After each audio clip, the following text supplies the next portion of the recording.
Keep Our Republic is a nonpartisan, nonprofit organization. Since the spring of 2020, we've been doing our part to help keep our republic. We do it through hyper-localized civic education. We talk with Americans through town halls, legal seminars, media briefings, and other events. We know a lot of Americans have a lot of questions right now about how our democracy really works. Questions like, what actually happens behind the scenes on election night, and just what is the power of the federal courts? That's why we're talking directly to election officials and judges from across the country. Together, we can help answer some of those questions. Welcome back and Happy New Year, everyone. This is Keepers of Our Republic, a weekly podcast where we're talking in depth with judges and election officials from around the country who are working to support our elections and our democratic institutions. If this is your first time joining us, welcome. My name is Brooke. I am the Special Projects Manager here at Keep Our Republic, which is a nonpartisan nonprofit.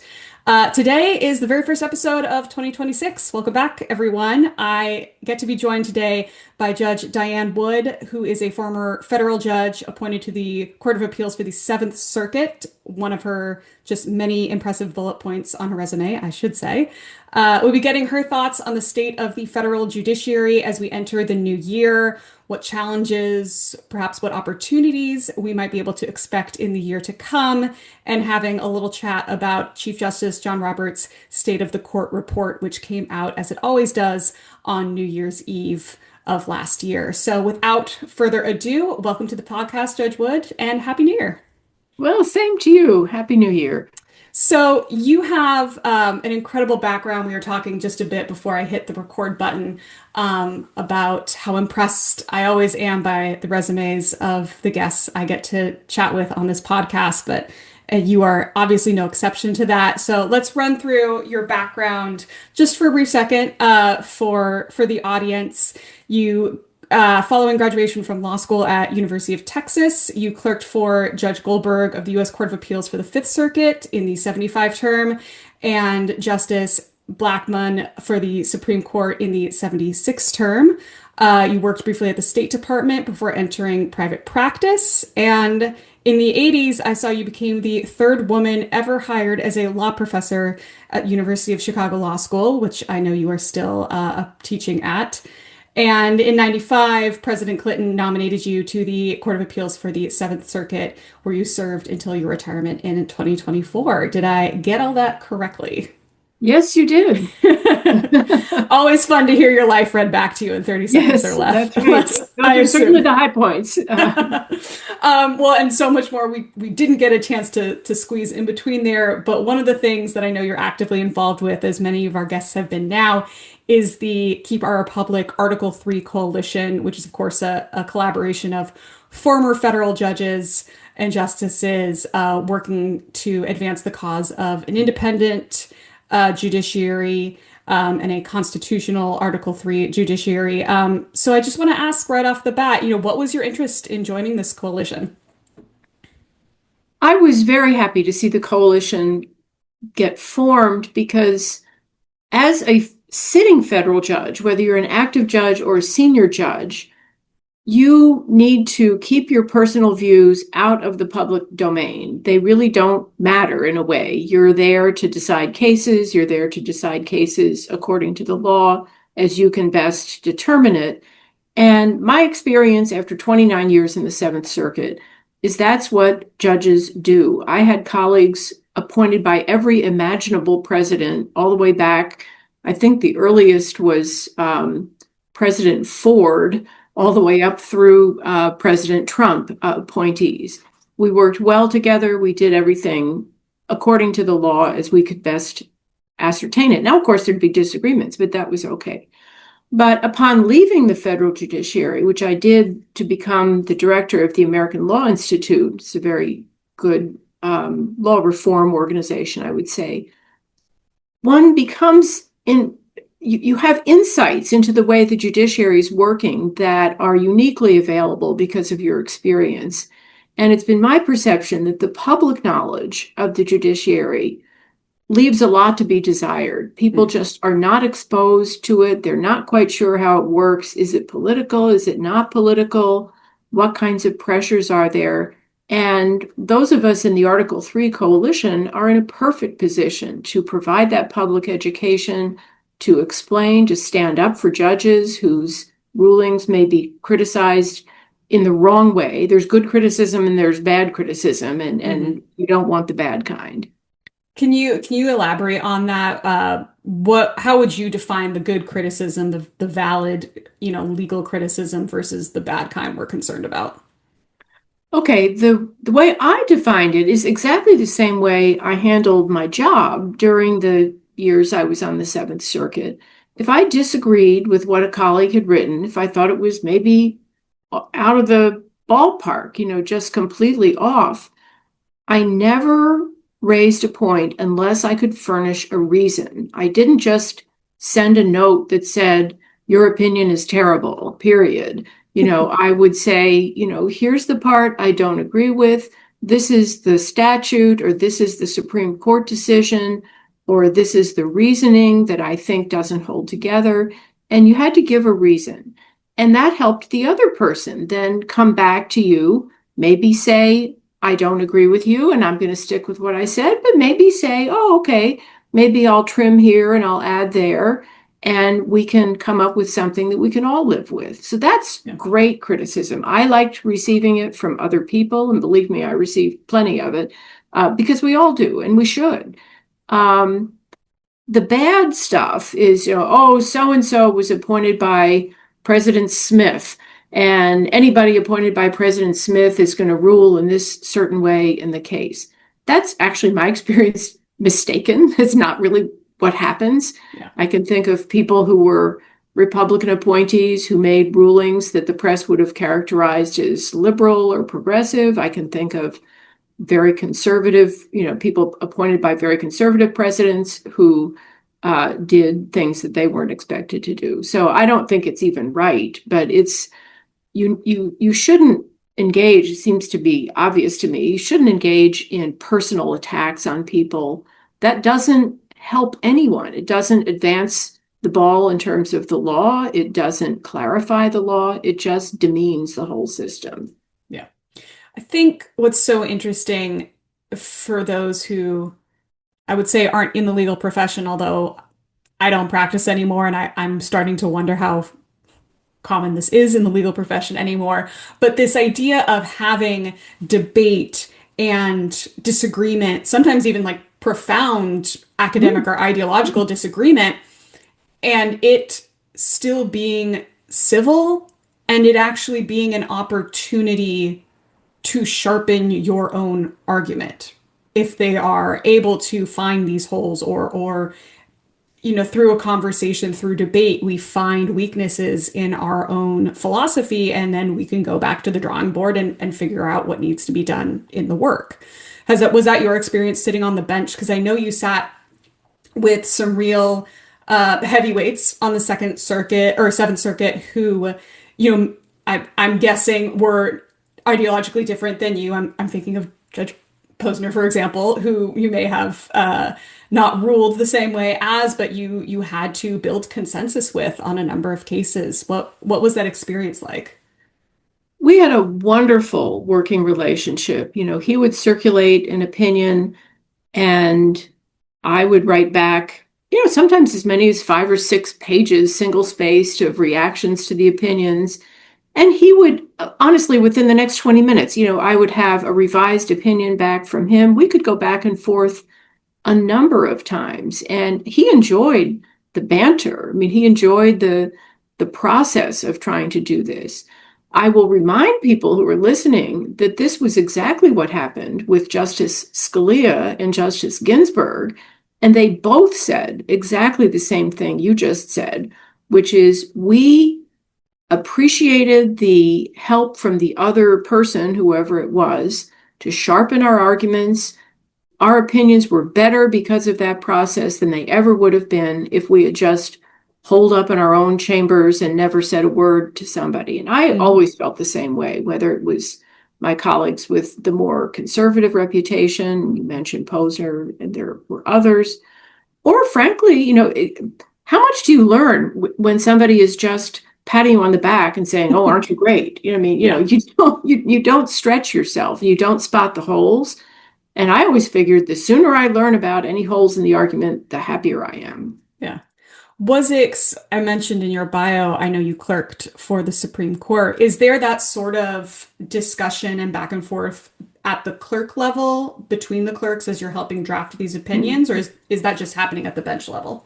I mean, the clerks were very, we were friends to the point that the people who clerked during OT 76 and OT 75, the year before I worked there, for many, many years, we had what we called horizontal clerk reunions because these were our friends. It was somebody was working in Justice Rehnquist's chambers and somebody else was working in Justice Brennan's chambers and somebody else was working in Justice Stewart's chambers. And we all had like a wonderful common experience. Now, it's not that we were telling people what our justice was thinking if we weren't supposed to be doing that, but just tossing around ideas about cases. There was really quite a bit of that. The Yeah. justices themselves at that time tended to communicate more by written notes to one Mhm. another. And there's a real advantage of that, which is you make sure that everybody's staying on the same page. If you have a conversation with one person, with another, you may forget that there was an important point you wanted to make. And if you do it in a note, it really helps the process. Yeah. So speaking of the court, Justice Roberts, as we said, released a year-end State of the Court report, as the court does every year on New Year's Eve. It's not a super long or technical report for anyone who's listening who hasn't had a chance to read it yet. I will link it in the show notes below for this episode, and it is definitely non-attorney friendly, but an important read, I think, every year when it comes out, or at least an interesting read.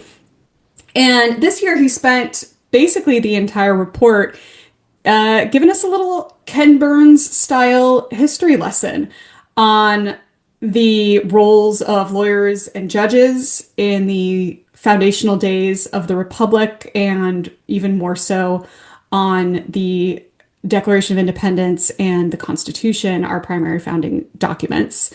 Sort of here on the eve of our 250th birthday in 2026. Talks about Thomas Paine, common sense, and the signing of the Declaration, and notes that many of those signers went on to become our first Article 3 judges after the Constitution. And then he, not so subtly, I think, includes a story of the first impeachment attempts to reach the Senate of the Article 3 judge, of course, Supreme Court Justice Chase in 1805.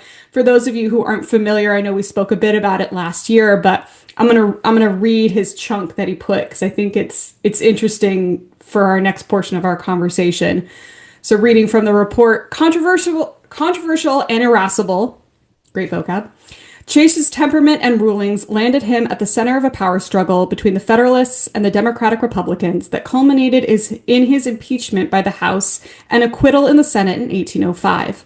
Chase prevailed at trial despite a supermajority of Democratic Republicans in the Senate because many senators concluded that disapproval of a judge's decisions provided an invalid basis for removal from office.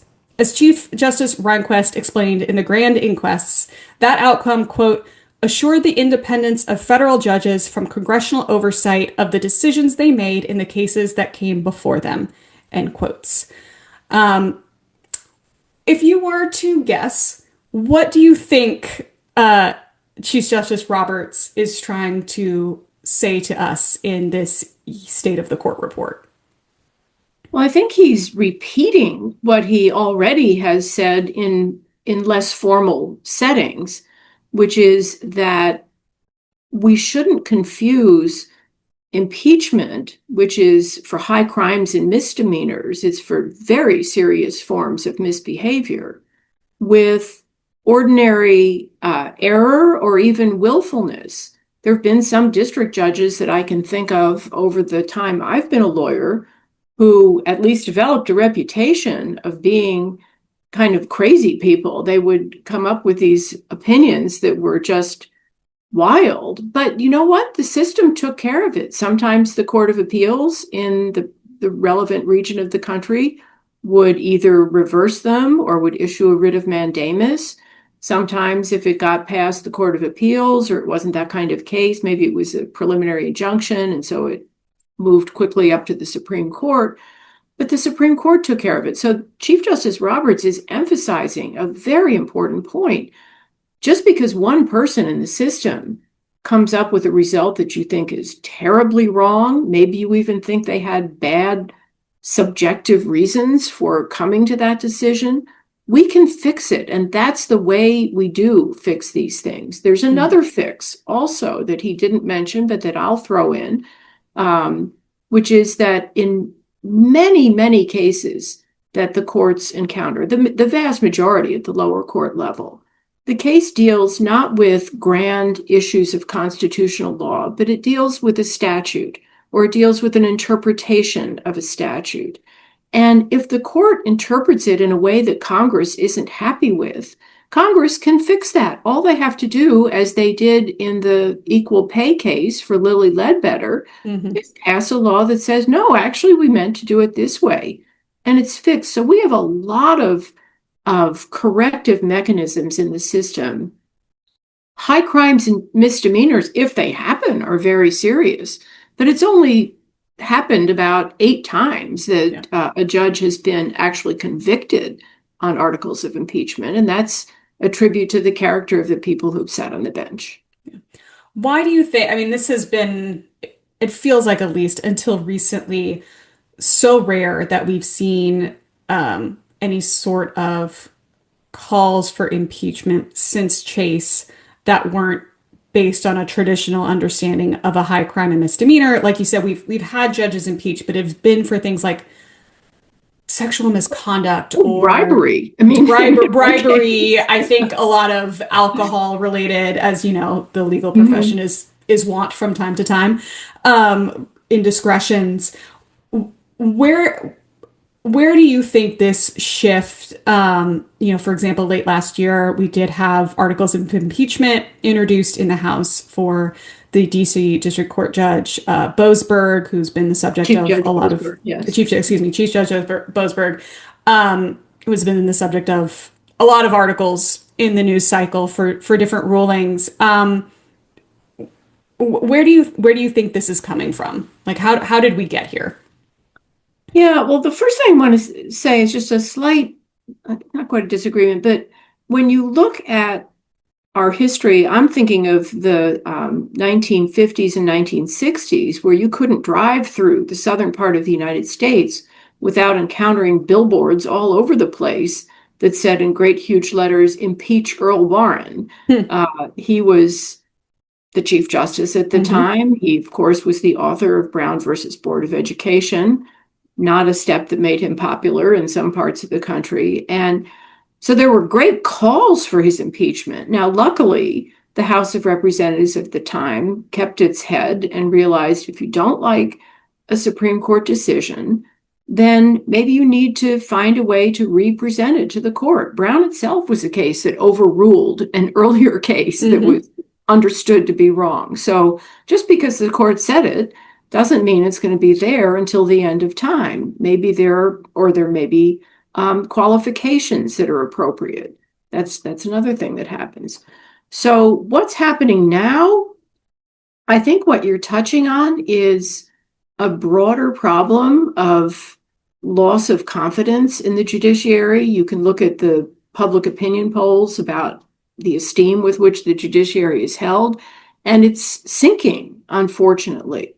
That's why I mentioned education at the beginning, because I think people have bought the idea that judges are, in a sense, just sort of partisan actors, no different from a committee of the Senate or something. And my experience is that that's not true, but people need to learn that. Where would you think, so let's talk about the fixes. You've said education. Where do you think that needs to be happening? Is this we got to go back to basics at the grade school level, or we need to change the discourse in, that we're seeing on cable news, for example? Yeah, well, I'm going to say yes. I'm not going to go either or. We should change and deepen maybe even in high school. I have a daughter who teaches U.S. history, and she is very conscientious about making sure her students know where the institutions of our government came from and what they're all supposed to be doing. But everyone needs that. We also need, though, a change in the tone of the discourse. Maybe people should actually read opinions. That would help. The opinions do explain why the court's deciding in a certain way. In the Seventh Circuit, whether the case had a lawyer or not, the Seventh Circuit always explains its decisions. There's none of this, the opinion is of the district court is affirmed, period. Mm-hmm. You always know why the court came out with the decision it did. So that helps a lot. I think the rhetoric during the confirmation process is over the top, personalized in a way that makes it hard for then the person to turn around and suddenly become this objective. I mean, I'm sure they are objective, but it makes it hard for the public to think that that's what's happening. Your students, do they seem hopeful? Do they seem confused? Do they seem, what's the vibe in law school these days? It's been a few years since I've been in, but I'm so curious. The times are so different from when I graduated. What is the vibe happening? Oh, they're young, and I mean, I do think it's more hopeful than not, but they're realists too. And if you have, as people will say, kind of an entrenched 6-3 conservative majority on the Supreme Court, you may begin with some skepticism about what they're going to do. But even that is not rigid. Yeah, I can think of all kinds of things the court's been doing recently that are not just a bunch of rubber stamp 6-3 votes. These are people who have a job that they take very seriously. We talk a lot these days about whether the rule of law is being followed appropriately. And that means, you have to kind of think, what do you mean by the rule of law? Well, are we following the right procedures? Are the laws themselves being respected? Are we looking at the boundaries that Congress really created? Are we looking at the boundaries that exist in the Constitution? What do we mean when we say due process of law? What do we mean when we say cruel and unusual punishment? All kinds of things like that. So if you let the judges do the work, explain their decisions, then academic criticism, public criticism of the type I mentioned earlier, where somebody says, I don't agree with this case because, and here's my reason. So I'll give you a very simple example.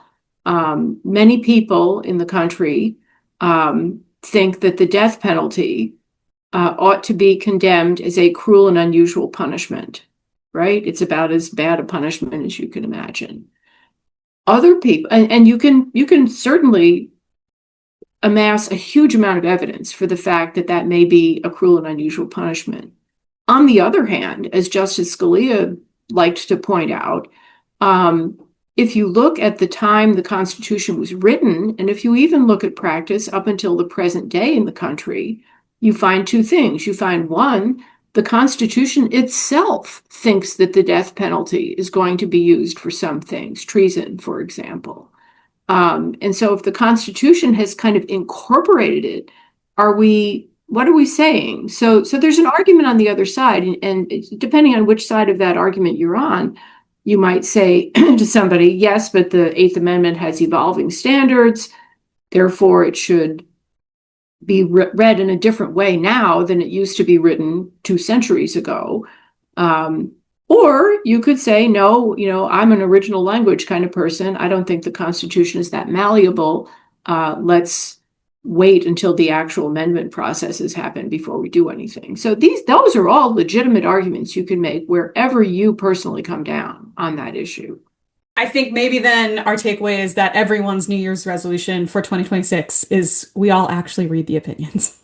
Read the opinions would be great. I mean, so we can all start there. They are publicly available. I swear you can. I'm going to tell you another little story, though, which actually might help. So this story arises from when I was on the Seventh Circuit.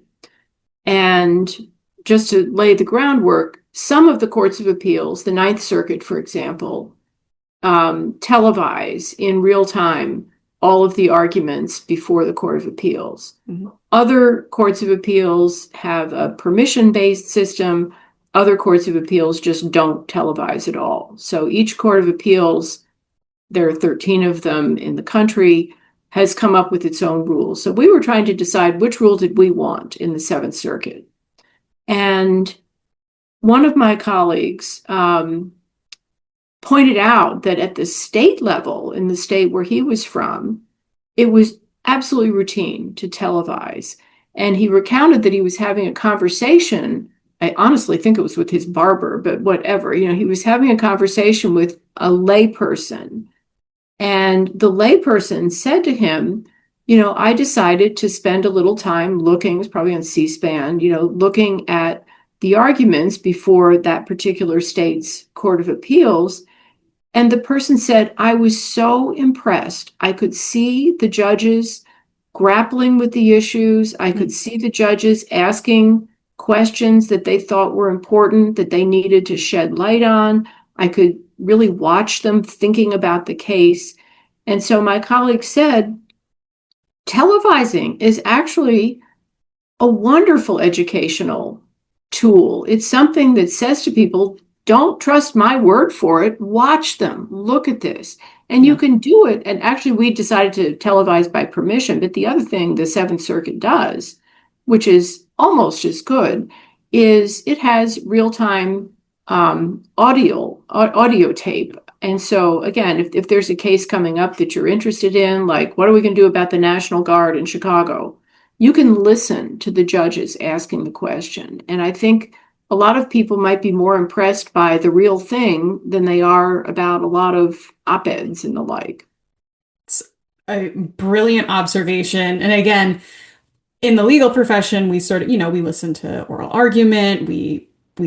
That's sort of part of our prep or just interest for nerds like me who still have a huge interest in what the Supreme Court is doing. And the idea that maybe that should be something more publicly available, that it's something we should be having a fuller conversation about in the public discourse. I think that's an incredible point. And yeah, thanks for raising that. Judge Wood, I don't want to take up too much more of your time, so let me end with a super softball question.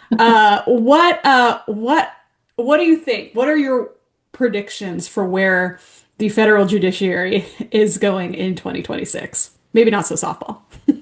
Not so softball. I mean, I think the courts are trying to play the role that they've been given, but it's a very difficult role. And a lot of the things that are causing the heartburn right now are interim kinds of orders. They're a request for a preliminary injunction against this or a preliminary injunction against that. And the way the appellate rules work, those can go on a fast track, right on up to the Supreme Court. And you don't have a record that's as good. And the standards are a little squishy too. Some of these are laws that do not have a long history of being tested. So the judges are facing a tremendous challenge to inform themselves about the case, to rule in the right way. I think that's going to keep on happening, judging from what I've observed this year, at least, in terms of what the administration is doing. And notice I'm just talking about federal courts and the federal government. I think the other thing maybe listeners should really remember is that we have two types of courts in this country. We have the state courts and we have the federal courts. And I am also predicting that more people are going to be going to state courts than have been the case. I think as they get frustrated with what's happening, if somebody says you don't have the right to bring this lawsuit, we would say as lawyers, you don't have standing to sue. If other kinds of obstacles are appearing at the federal level, there's a whole different set of courts there and they're ready to work. I've read, for example, just today that a number of states are developing their own standards for vaccinations. And so some of these issues that have been at the federal level may show up in state courts. Judge Wood, thank you so much for joining us. It's been a pleasure. I look forward to having you back again, and Happy New Year. Happy New Year to you. It's been a pleasure for me as well. Thanks. If you like this episode, please share it on social media and tell your friends. It's the best way for folks to find out about us. I hope you'll agree that our guest is indeed a keeper of the Republic. If you want to learn more about how you can help keep our Republic, stop on over to our website, keepourrepublic.org.